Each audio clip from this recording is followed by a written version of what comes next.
Ketar-ketir diserang netizen Indonesia. Klarifikasi striker Australia setelah rendahkan supporter dan timnas Indonesia karena bernyanyi Tanah Airku. Penyerang timnas Australia, Mitchell Duque, meminta maaf kepada supporter timnas Indonesia.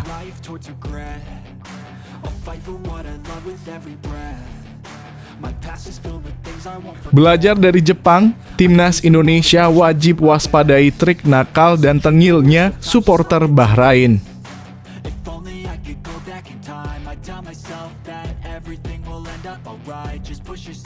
Fokus Garuda Muda Timnas U17 Indonesia gabung turnamen di Spanyol. Garuda Asia tantang Swiss.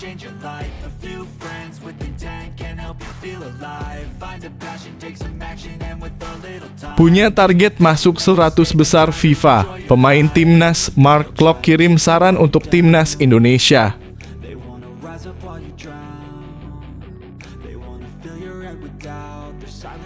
Kirim pujian ke timnas Indonesia, pelatih Persib beri 1 peringatan.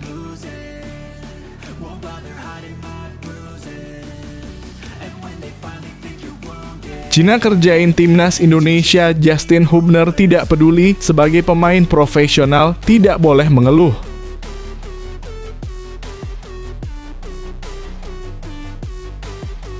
Menpora kebut naturalisasi Mes Hilgers dan Eliano. Oktober pasti mainkah saat timnas Indonesia hadapi Bahrain dan Cina?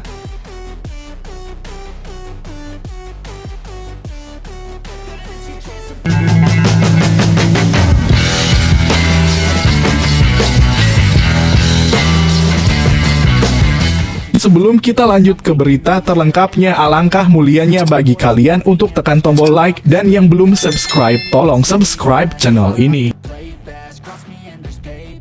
Ketar-ketir diserang netizen Indonesia. Klarifikasi striker Australia setelah rendahkan supporter dan timnas Indonesia karena bernyanyi Tanah Airku. Penyerang timnas Australia, Mitchell Duque, meminta maaf kepada supporter timnas Indonesia. Pertandingan kedua tim pada lanjutan putaran ketiga kualifikasi Piala Dunia 2026 zona Asia berakhir imbang. Sukses menahan Australia, supporter Indonesia merayakan dengan gembira dan terus bernyanyi seusai laga. Bagi Mitchell, hal ini cukup mengherankan karena tim tuan rumah hanya mendapatkan hasil imbang.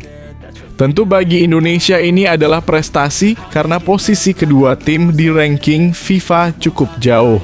Mitchell Duque menjelaskan bahwa dia tidak ingin merendahkan supporter Indonesia.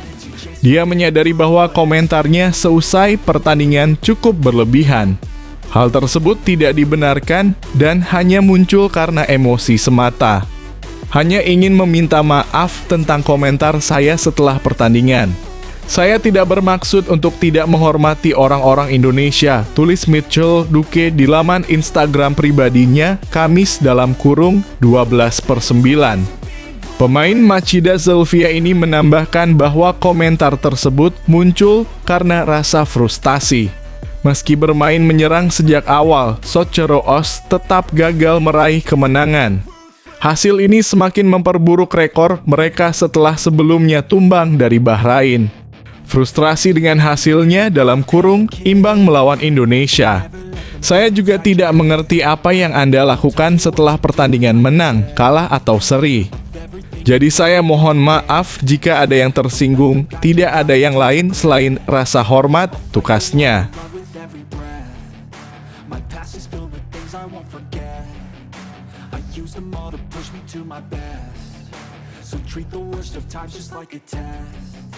If only I could go back in time, I'd tell myself that everything will end up alright. Just push yourself, test yourself, figure out what you like, and find your limits, don't be rigid, always work towards a prime. Surround yourself with open minds. Belajar dari Jepang, timnas Indonesia wajib waspadai trik nakal dan tengilnya supporter Bahrain.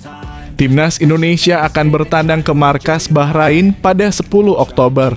Laga lanjutan putaran ketiga kualifikasi Piala Dunia 2026 zona Asia tersebut akan digelar di Bahrain National Stadium. Bagi Indonesia, laga tersebut akan dimaksimalkan untuk mencuri poin penuh. Selain melawan Bahrain, mereka juga akan bertandang ke Cina pada 15 Oktober. Menariknya, laga tersebut akan jadi ujian nyata bagi semua pemain Indonesia. Supporter Bahrain terkenal usil dan dengan sengaja mengganggu pemain lawan di lapangan. Masalah tersebut menjadi sorotan saat Jepang bertanding melawan Bahrain pada 10 September lalu. Sebelum laga, sempat terjadi masalah yang membuat samurai biru terganggu. Tepatnya saat tinggi rumput berubah menjadi lebih pendek sebelum pertandingan. Rumput di lapangan berukuran 3,3 mm pada latihan hari sebelumnya, tetapi hari ini lebih pendek 2,6 mm. Saya mendengar bahwa Asosiasi Jepang meminta agar kondisi lapangan sama dengan latihan hari sebelumnya, tetapi kami telah menerima kenyataan pahit dari tim tamu, tulis laporan Sponichi. Supporter Bahrain bahkan tidak memberikan penghormatan saat lagu kebangsaan Jepang dinyanyikan sebelum laga. Saat pertandingan berjalan, teror laser dari supporter Bahrain menyerang pemain Jepang. Bahkan hal tersebut dilakukan saat Jepang sedang dalam proses mengambil tendangan bebas. Dari tayangan ulang, beberapa momen tersebut sempat tertangkap kamera televisi. Pelatih Jepang Hajime Moriyasu memberikan kecaman terkait aksi supporter Bahrain. Tindakan menyerang pemain dengan laser tentu bisa berdampak serius. Apalagi mereka sedang dalam tugas negara dan hal ini tentu mencederai fair play dalam sepak bola. Setiap negara memiliki budaya dan pandangan dunia yang berbeda dan saya ingin menerima keragaman itu.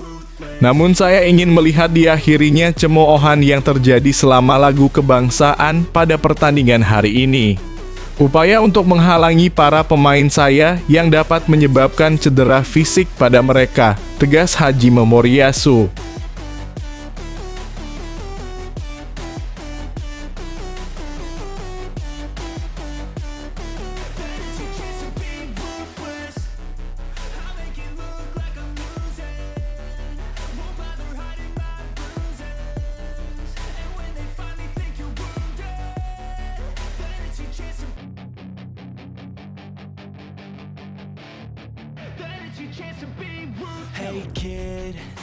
Fokus Garuda Muda Timnas U17 Indonesia gabung turnamen di Spanyol, Garuda Asia tantang Swiss.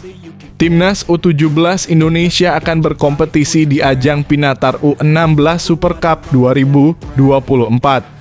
Semua pertandingan nantinya akan digelar di Pinatar Arena mulai 16 hingga 23 September. Bagi Garuda Asia ini jadi ajang pemanasan sebelum mereka berlaga di kualifikasi Piala Asia U17 2025. Nova Arianto yang baru saja selesai bertugas di timnas senior akan kembali mengumpulkan pemainnya. Pada Pinatar Super Cup, nanti 4 kontestan dibagi menjadi 2 kubu. Skotlandia akan berhadapan dengan Kepulauan Faroe pada 18 September. Di hari yang sama Indonesia akan bertarung melawan Swiss.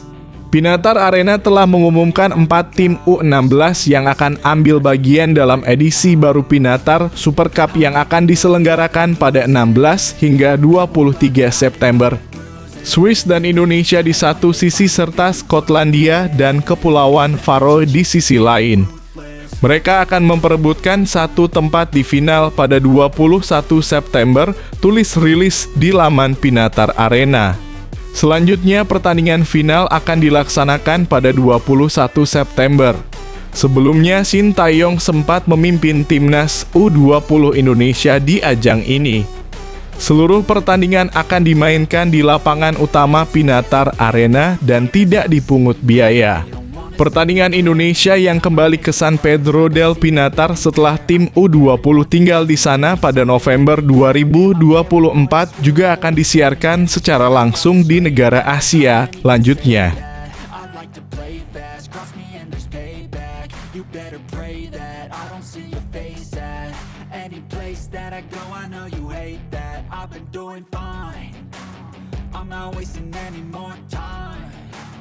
I live for the fight and the climb, and I think that the pain that's deep inside is what defines. So I won't give up, I'm gonna make it to the top. I don't care what's in my way, I swear I'm never gonna stop. I could fall flat on my face and I swear I will get back up. Cause I don't deserve a thing and the road ahead is tough.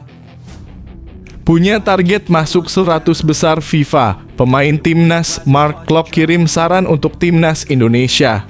Gelandang timnas Indonesia, Mark Klok optimis mereka segera menembus 100 besar FIFA. Indonesia saat ini sedang berjuang di putaran ketiga kualifikasi Piala Dunia 2026 zona Asia. Hasil imbang saat melawan Arab Saudi dan Australia sebenarnya cukup positif. Pasalnya, ranking FIFA Indonesia melesat saat ini masuk ke posisi ke-129. Kualifikasi Piala Dunia akan jadi ladang bagi skuad Garuda untuk memperbaiki ranking dengan syarat harus mempertahankan performa tim. Mark Klok menjelaskan misi untuk menembus ranking 100 besar FIFA bukan hal yang mustahil. Apalagi mereka sukses memberikan perlawanan sengit saat berjumpa Arab Saudi dan Australia. Berada di kualifikasi Piala Dunia membawa Indonesia memiliki kesempatan untuk bertarung dengan tim-tim kuat. Dari pemain sendiri dan timnas pasti baik. Kita ingin masuk ke FIFA ranking 100. Kita butuh match seperti ini melawan tim kuat seperti Arab Saudi, Australia, dan Jepang, kata Mark Klok seusai laga melawan PSM Makassar. Pemain asal Persib Bandung ini menilai hasil tersebut sulit diwujudkan dalam 3 tahun lalu. Menahan 2 tim kuat menjadi bukti bahwa Indonesia sudah dalam jalur yang tepat dan bisa terus berkembang. Kita juga butuh hasil yang bagus. Mungkin 2 atau 3 tahun sebelumnya kita selalu kalah 4-0 atau 5-0. 2 pertandingan hasil baik lanjutnya. Klok menilai bahwa evaluasi paling krusial adalah di lini depan. Beberapa kali sistem penyerangan Indonesia tidak berjalan dan sulit menaklukkan pertahanan lawan. Hal ini yang harus dicari solusinya dan menambah beberapa pemain keturunan tentu bukan keputusan yang buruk. Tetapi yang harus kita perbaiki di sektor penyerangan. Kalau sedikit sulit untuk cetak gol saat melawan tim yang sudah kuat, tapi ini proses. Kita butuh waktu dan mungkin tambahan pemain lagi untuk lini depan, tapi proses pasti sangat baik, tutupnya.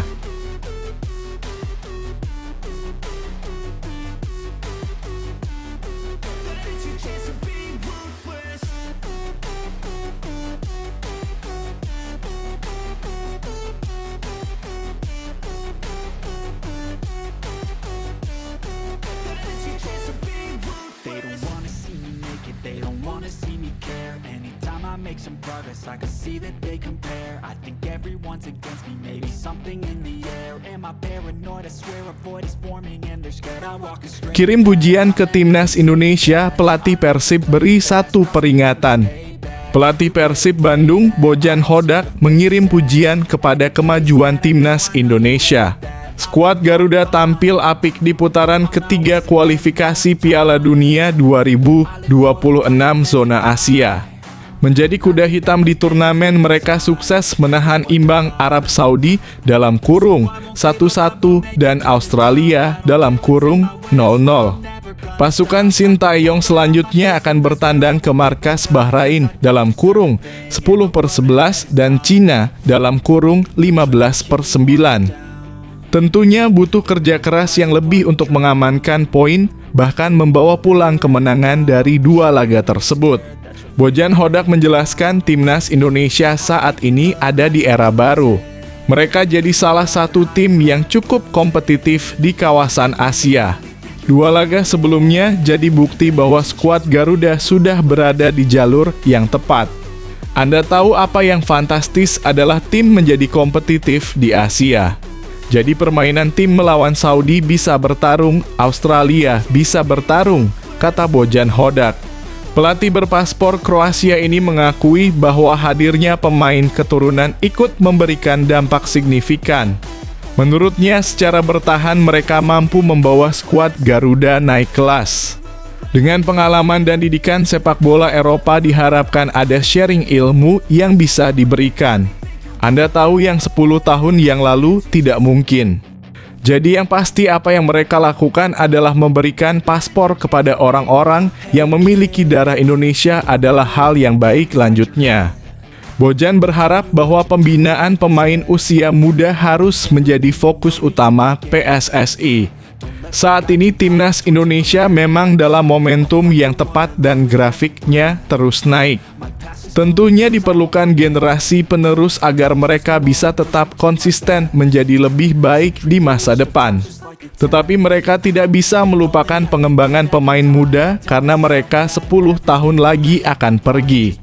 Tetapi perkembangannya akan membuat fase yang baik, mereka harus berkembang. Jika mereka mengembangkannya, Anda akan memiliki fase yang sangat besar di tempat ini. Maka dalam kurung, timnas Indonesia akan baik-baik saja, tutupnya.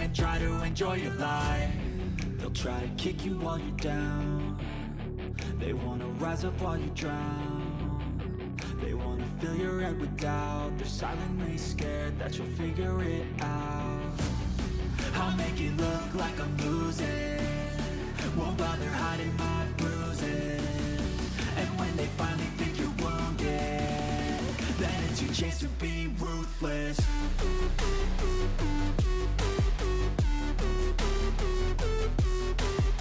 Cina kerjain timnas Indonesia. Justin Hubner tidak peduli, sebagai pemain profesional tidak boleh mengeluh. Timnas Indonesia akan menjalani pertandingan melawan Cina pada laga keempat grup C putaran ketiga kualifikasi Piala Dunia 2026 zona Asia, Selasa dalam kurung 15 Oktober 2024. Dalam laga nanti, Cina memutuskan untuk menggunakan Stadion Qingdao Youth Football untuk menjamu timnas Indonesia. Stadion berkapasitas 50.000 penonton itu dipilih oleh Federasi Sepak Bola Cina dalam kurung CFA untuk menjamu timnas Indonesia. Sebelumnya saat melawan Arab Saudi pada laga kedua grup C putaran ketiga kualifikasi Piala Dunia 2026 zona Asia, Selasa dalam kurung 10 September 2024, Cina tidak menggunakan Stadion Qingdao Youth Football. CFA memutuskan menggunakan Stadion Dalian Souyuan untuk melawan Arab Saudi. Banyak pemberitaan di media sosial yang menilai Stadion Qingdao Youth Football sangat jauh dari ibu kota Cina, Beijing. Timnas Indonesia harus menempuh perjalanan sekitar 7 jam dari Beijing untuk sampai ke Qingdao. Anggota ex-Co PSSI Arya Sinulinga sempat berbicara bahwa timnas Indonesia akan kelelahan karena langsung perjalanan dari Bahrain ke Cina. Bahkan Arya Sinulinga menyebut timnas Indonesia akan menempuh waktu sekitar 30 jam dari Bahrain ke Cina. PSSI tidak mau para pemain timnas Indonesia kelelahan. Walhasil, Federasi Sepak Bola Indonesia itu memutuskan untuk menyewa pesawat dari Bahrain ke Cina. Tidak main-main harga sewa pesawat yang dikeluarkan PSSI sangat mahal. Kabarnya hampir menyentuh 1 miliar rupiah. PSSI berusaha terbaik agar pemain timnas Indonesia tetap prima menjalani pertandingan di Cina. Menurut bek timnas Indonesia, Justin Hubner, ia tidak terlalu peduli dengan stadion yang sangat jauh di Cina. Setiap pemain profesional harus menerima konsekuensi dan jangan mengeluh. Kami seharusnya tidak punya alasan apapun dalam kurung jarak jauh, kata Justin Hubner.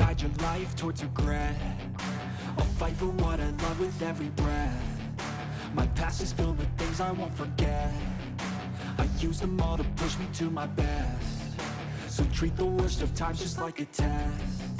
If only I could go back in time, I'd tell myself that everything will end up alright. Just push yourself, test yourself, figure out what you like, and find your limits, don't be rigid, always work towards a prime. Surround yourself with open minds, people can change your life. A few friends with intent can help you feel alive. Find a passion. Menpora kebut naturalisasi Mes Hilgers dan Eliano Oktober pasti mainkah saat timnas Indonesia hadapi Bahrain dan Cina? Seperti ini penjelasannya. Menteri Pemuda dan Olahraga dalam kurung Menpora, Dito Aryo Tejo, membeberkan perkembangan proses naturalisasi dua calon pemain timnas Indonesia. Seperti diketahui, skuad Garuda akan ketambahan 2 pemain keturunan lagi. Kedua pemain tersebut adalah Eliano Reijnders dan Mas Hilgers. Eliano adalah adik dari gelandang andalan timnas Belanda, yakni Tijani Reijnders. Mereka memiliki garis keturunan Indonesia dari sang ibu yang berasal dari Maluku, yakni Angelina Lekatompes. Sama seperti Eliano, Hilgers juga mendapat garis keturunan Indonesia dari sang ibunda, yakni Linda Tombeng. Walhasil, ia juga memiliki nama panjang Mas Hilgers Tombeng. Kini kedua pemain itu memutuskan untuk berseragam merah putih untuk karier internasionalnya. Meski begitu, mereka harus menjalani proses naturalisasi terlebih dahulu sebelum membela skuad Garuda. Sebelum itu, Eliano dan Hilgers sudah mengikuti sesi latihan timnas Indonesia sesaat sebelum laga kontra timnas Australia berlangsung. Terkait hal ini, Shin Tae-yong sebelumnya berharap kedua pemain tersebut bisa merampungkan proses naturalisasinya pada November mendatang. Hal itu dikarenakan cukup berat apabila mengharapkan naturalisasi rampung di Oktober mendatang. Sebab ada transisi di pemerintahan Republik Indonesia dan perubahan kepemimpinan di Dewan Perwakilan Rakyat Republik Indonesia (DPR RI). Akan tetapi kabar baik harus didengar oleh Shin selaku pelatih kepala. Menpora Dito Aryo Tejo mengatakan bahwa saat ini DPR sudah menentukan hari untuk membahas naturalisasi Hilgers dan Eliano. Untuk saat ini, surat rekomendasi dari Presiden RI sudah diterima oleh Ketua DPR RI, yakni Puan Maharani. Setelah menerima surat tersebut, Puan merencanakan adanya rapat kerja pada 17 September mendatang. Sekarang surat dalam kurung Presiden baru masuk di Ibu Ketua DPR, kata Dito, kita menargetkan itu dalam kurung naturalisasi rampung di Oktober. Tapi targetnya ini kan pasti 1 Oktober ada peralihan kepemimpinan di DPR. Semoga ini nanti semangatnya masih sama dan saya yakin pasti masih sama, pungkasnya. Pada Oktober nanti, tim Merah Putih akan berhadapan dengan Bahrain dan Cina pada laga ketiga dan keempat grup C kualifikasi Piala Dunia 2026 zona Asia.